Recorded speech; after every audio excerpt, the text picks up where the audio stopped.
Hello, I'm Danny Grant, Executive Chef of Maple and Ash Chicago, and I want to welcome you into my kitchen today, where we're going to be cooking some Lynn's Heritage Angus, cooked over our wood-fired grill and basted with our beef butter.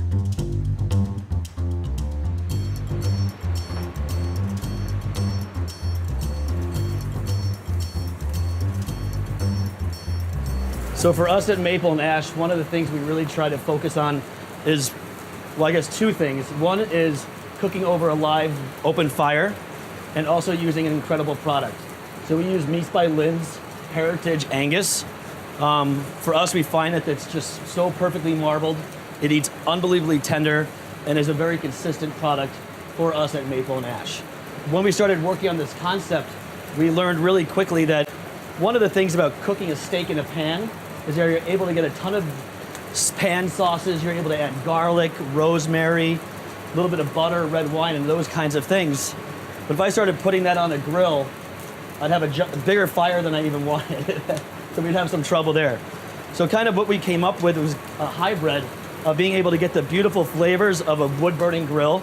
And obviously you can see how hot the sear is. We're getting good caramelization. And then once we flip it over, we're gonna be able to add a product that we developed at Maple and Ash called beef butter. One of the tips that I can give anybody cooking a steak at home, that would be either in a pan, on their barbecue, or anything like that, is the most important thing is definitely source good product. And then also making sure your steaks are at room temperature.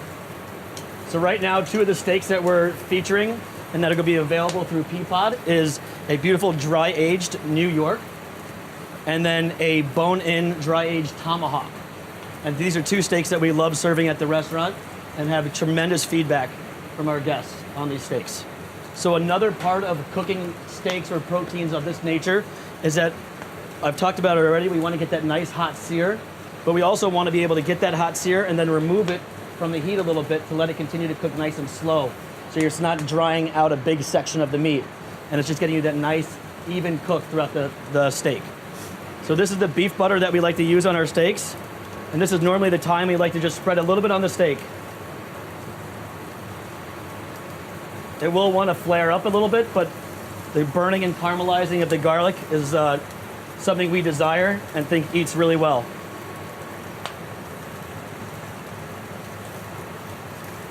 So after I achieve the nice sear on both sides, is when I start to kind of transition the steak to a less hot spot of the grill. So if you're cooking it in a pan, you just simply turn the heat down and maybe go into an oven. Or if you're cooking it on your grill, just make sure you have a hot searing side and a little bit of a cooler side. Obviously, you always hear about the chefs being able to touch the steaks and they touch on their hand. This is rare, this is medium rare. And I think that's something that we all do, but a good little trick that we use to be accurate 100% of the time is we use a cake tester.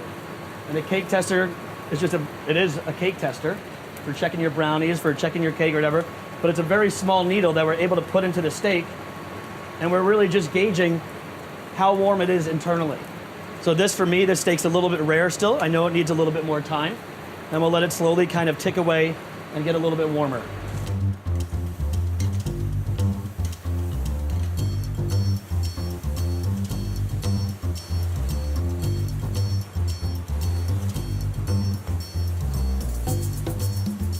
So one of the products that we truly love using at Maple and Ash is a 45-day wet-aged Lynn's Heritage Angus.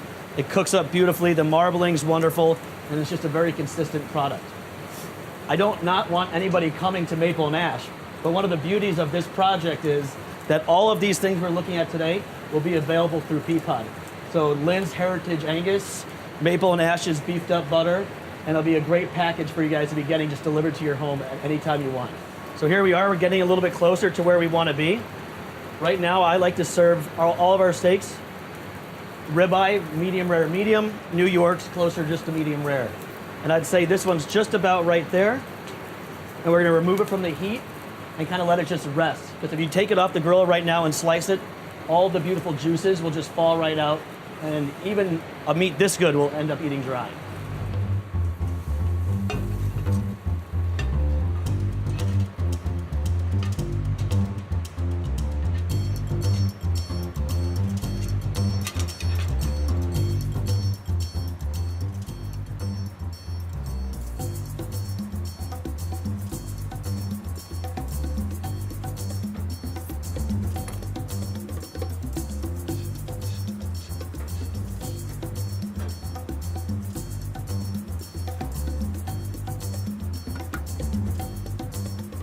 We like to drizzle it with a little bit of beef butter to finish.